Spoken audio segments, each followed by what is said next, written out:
worship, what a joy divine, leaning on the everlasting arms.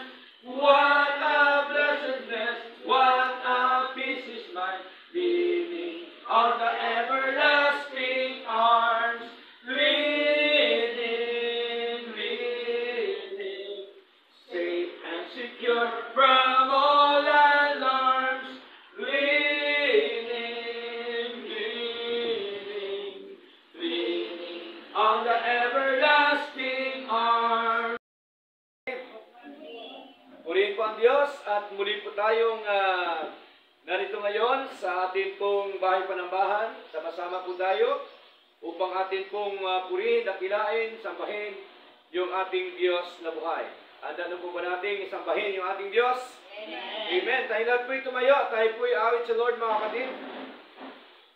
Sa page 25, no? Page 25, Come Thou Fount. Okay? Awitin po natin na nanggagaling sa ating mga puso para po sa ating Panginoon. Okay? Page 25 po, mga kapatid. Come Thou Fount. Everybody, church, sing. Come Thou Fount of every blessing. Tune my heart to sing Thy grace. Streams of mercy never ceasing, all for songs of loudest praise. Teach me some melodious sonnet, sung by flaming tongues above. Praise the mount I'm fixed upon it, bound of Thy redeeming love. Here I raise my Ebenezer, hither by Thy help I'm come, and I hope Thy good pleasure safely to arrive at home. Jesus sought me when a stranger, wandering from the fold of God. He to rescue me from danger, interpose His precious blood. Oh, to grace Thou great Adapter, daily I'm constrained to be. Let Thy goodness, like a fetter, bind my wandering heart to Thee. Run to wonder, Lord, I feel it. Prompt to leap, Thou God I love. Here's my heart, oh, take and seal it for Thy works above.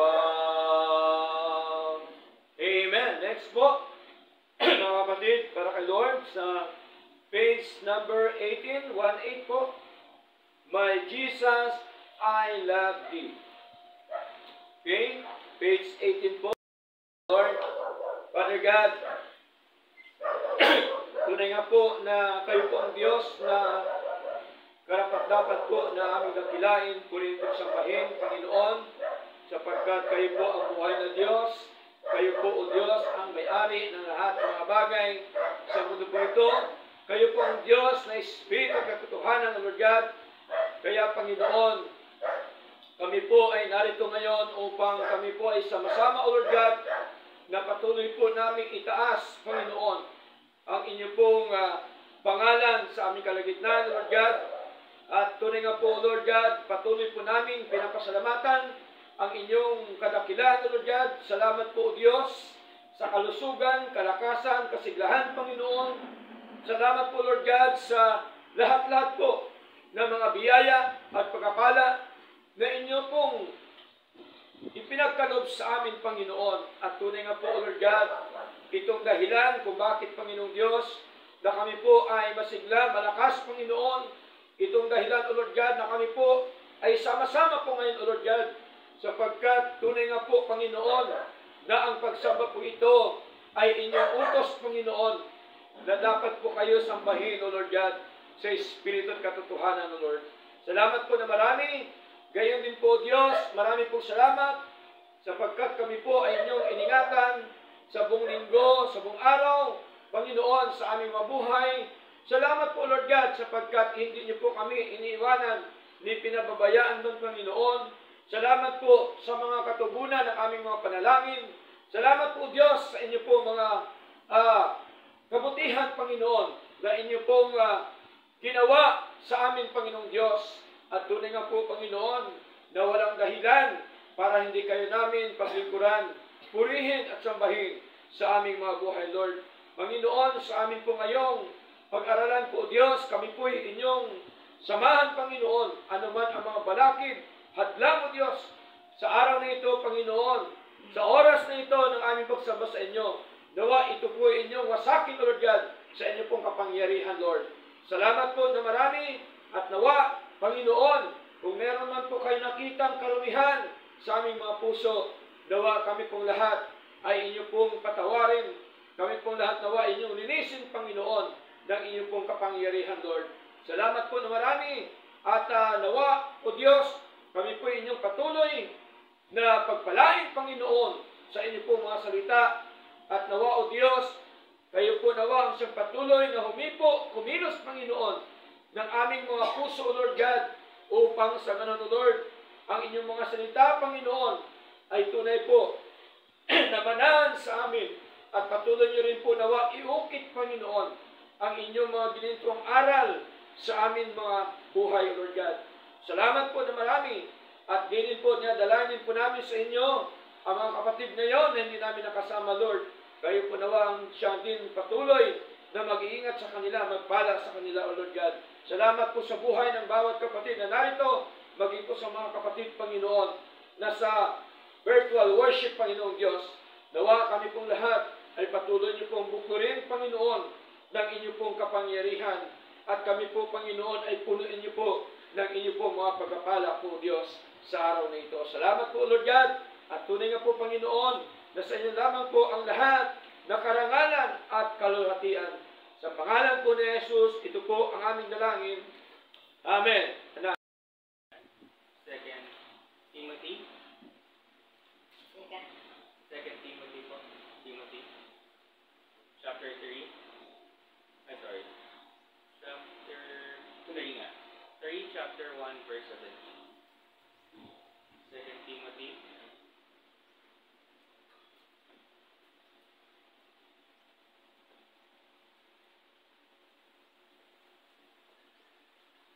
Testament po. Saan po ba lahat? Amen. Second Timothy chapter 3, verse 1 up to verse 17. Salitan po tayo. Verse 1. This know also, that in the last day perilous times shall come. For men shall be lovers of their own selves, covetous, boasters, proud, blasphemers, disobedient to parents, untempered, and unholy. Verse 3, without natural affection, truce breakers, false accusers, incontinent, fierce, despisers of those that are good. Traitors, vain-minded, lovers of pleasures, more than lovers of God. Verse 5, having a form of godliness, but denying the power thereof, from such turn away. For of these sort are they which creep into houses, and lead captive silly women, laden with sins, led away with divers lusts. Verse 7, ever learning, and never able to come to the knowledge of the truth. Now as James and Jambres withstood Moses, so though these also resist the truth, men of corrupt minds reprobate concerning the faith. Verse 9, but they shall proceed no further, for their folly shall be manifested unto all men, as theirs also was. But thou hast fully known my doctrine, manner of life, purpose, faith, long-suffering, charity, patience. Verse 11, persecutions, afflictions, which came unto me at Antioch what persecutions I endured. But out of them all the Lord delivered me. Yeah, and all that believe godly in Christ Jesus shall suffer persecution. Verse 13, but evil men and seducers shall wax worse and worse, deceiving and being deceived.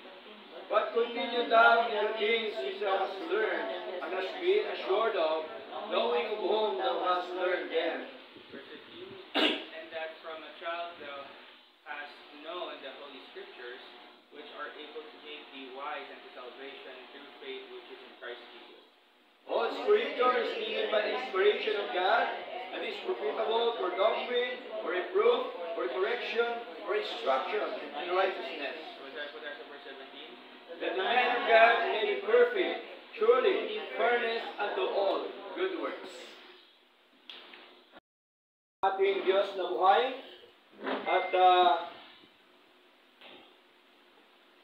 alam po natin na ako na po. Kala ko po matik. Okay? So, sorry po hindi po ako nakatingin. Okay? At alam na po natin na ang salita po ng Diyos ay napakahalaga, no? Sa bawat isa po sa atin. At ang salita po ng Diyos, siya po ang nagko-convert sa atin, no? Pag sabing conversion, ibig sabihin, siya ang nagdadala sa atin sa tama at totoong pamumuhay na kung saan ito po ay basihan natin sa ating paglilingkod nito upang hindi po tayo mapahamak, no? Sa mundo po ito na atin pong ginagalawan. Okay? So, dito po tayo ngayon sa Book of 2 Timothy, sa ating binasa po kanina mga kapatid. At ito po ang sulat po ni Pablo ay napakahalaga, no? Na atin po itong pagnilay-nilayan ngayong umaga. At ang paksa natin ngayong umaga may kinalaman po sa tinatawag na the rules and principles of the Scripture. No? Pag sabing rules ay patakaran, no? Sa Tagalog, patakaran, mga patakaran at mga prinsipyo ng kasulatan, no? O ng mga salita ng ating Diyos na buhay. Okay? So, tandaan po natin, ang patakaran po ng Diyos, iba po sa patakaran ng tao. Diyos.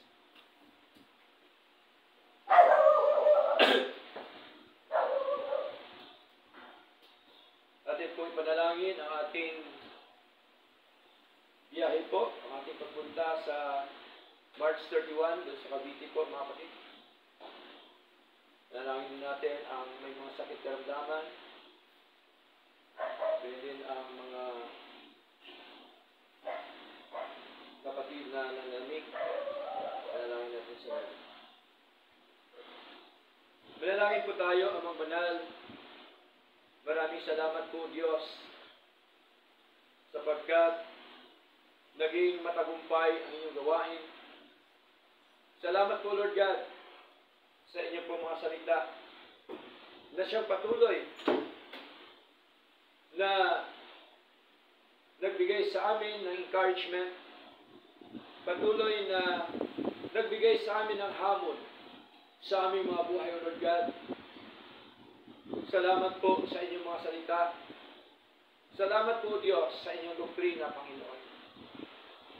Salamat po sa inyong pagtutuwid sa amin, pagsaway sa amin, Lord.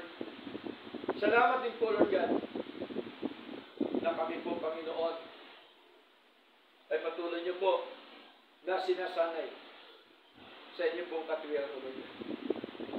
Upang kami bilang tao niyo po, bilang anak niyo po, Panginoon, bilang lingkod niyo po, O Diyos, lagi po kami handa sa mga gawang mabuti, O Lord God, sa aming mga buhay. Nawa, Panginoon, lagi po namin makita, O Diyos, sa aming paglilingkod na ito, na napakahalaga ang inyong mga aral, pundasyon ng aming paglilingkod sa inyo. Bilang isang Kristiyano, Lord, bilang isang mananampalataya, bilang isang anak mo po, Diyos, napakahalaga na meron kaming pinahawakan. Pundasyon sa aming pananampalataya ay ang inyong mga aral, ang inyong mga doktrina, Panginoon, na dapat po naming panghawakan. Dapat po naming patuloy na paninindigan sa araw-araw po naming buhay, Lord. Sapagkat alam po namin, O Diyos, na kayo po ang siyang nagpapalago sa amin at ang bawat isa sa amin nawa ay inyo pong gamitin sa kapalit, O Lord God, na maging daluyan at alulod ng inyong pong pagkapala, Panginoon. Tunay nga po na ang mga salita nyo, ang mga aral nyo po, higit pa po sa ginto at pilak, higit pa sa anumang mga bagay sa mga ito. Salamat po sa tunay na doktrina na inyo pong itinuro sa amin, Lord, tungkol po sa kaligtasan, tungkol po sa pagkakilala po sa inyo, tungkol po sa tunay at totoong church. Panginoon, ang mga bagay na ito ay napakahalaga, Lord. Nawa, Panginoon, kami pong lahat ay ipong buklurin na kami pong lahat, O Diyos, ay meron pong paninindigan sa inyo pong mga doktrina, sa inyong mga aral po, Diyos. At tunay nga po, Panginoon, na maging po ang aming pamumuhay, Lord. Nawa kami po ay isang alulod. At hindi lamang alulod, Lord, kundi kami po ay isang ehemplo sa mundo po ito na amin pong ginagalawan, Lord. Salamat po sa lahat ng mga bagay. Salamat sa mga salita niyo po na tunay na pagpapala po sa aming mga buhay. Na ito po, O Lord God, ay nabigay sa amin ng kalakasan espiritual. At nawa, ang mga natutunan namin, O Diyos, ay amin din po itong ipakalat, i-share sa aming mga mahal sa buhay, sa aming mga kaibigan, Lord. Sapagkat ito po yung aming papel na mag-share, magbahagi, ipabatid, Panginoon, ang inyong pagliligtas sa amin. Ang inyong kabutihan, ang inyong kadakilaan sa aming mga buhay. Nawa kami pong lahat ay inyo pong patibayin sa paglilingkod sa inyo. Patuloy mo kami turuan, Lord, sa lahat pong aspeto ng aming mga buhay.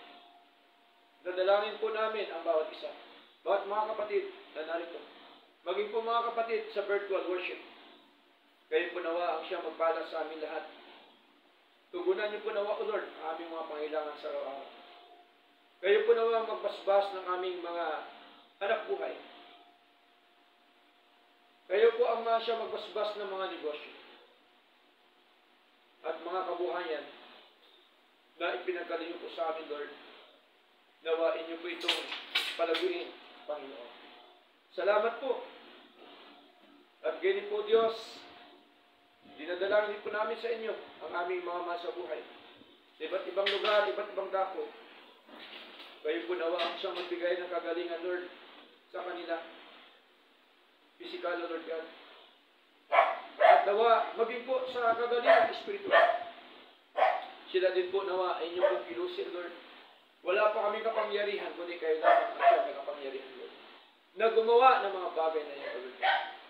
Tulungan niyo po nawa kami na kami po ay patuloy na maging masigla, maging matatag, at patuloy po na maibahagi ang inyong po mga salita, Lord. Ganyan po, Panginoon, dinadalangin po namin, O Diyos, ang mga gawain sa inyong church, O Lord God, mga Bible studies. Nawa kayo pa po ang siyang magbukas ng marami pang mga Bible studies, Lord. Kayo po nawa ang siyang kumilos, Panginoon, sa mga hinirang niya po, sa iba't ibang lugar, iba't ibang dako, upang siya po, Panginoon, ay maging kabahagi, Lord, sa tinatawag po ng conversion of the discipleship in your church, Lord God. Salamat po.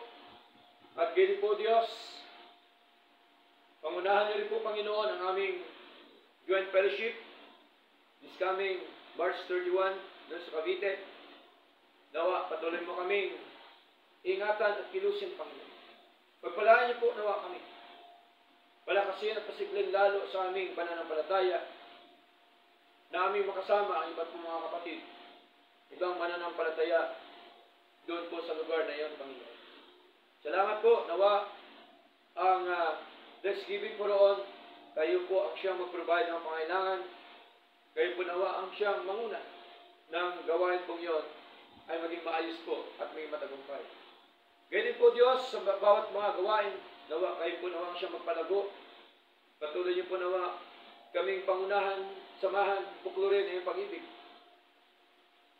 Buklurin, Panginoon, ng katyagaan, kasipagan, kasigasigan, Lord, sa paglilingkod ko sa inyo. Ganyan po, Ama, pangunahan niyo rin po, Panginoon Diyos, ang aming mga kapitbahay, mga tao, Diyos, na kumakalaban sa inyong church.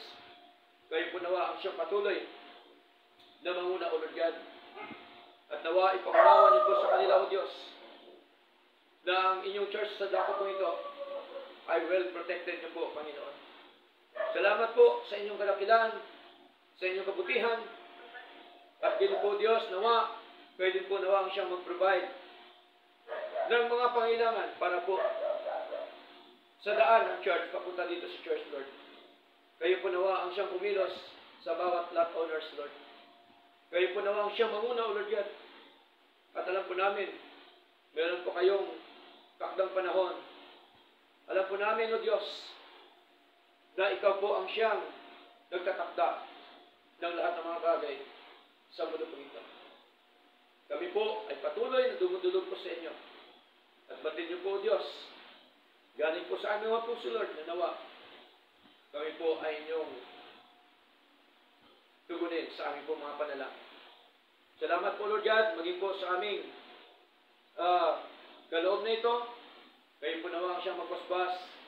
Patuloy niyo po nawa pagpalain ng mga kapatid na patuloy po na sumusuporta sa inyong gawain, Lord God.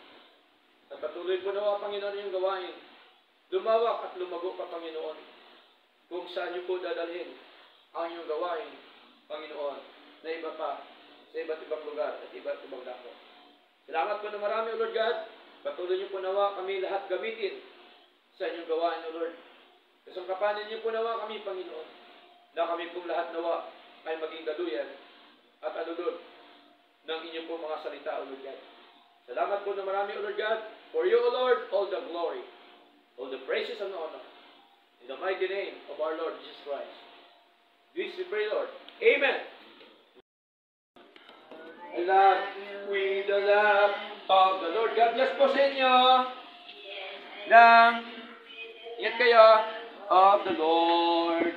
I can see in you the glory of my King. Yes, I love you with the love of the Lord. Yes, amen. Puri ng Diyos. Ay, hindi na po.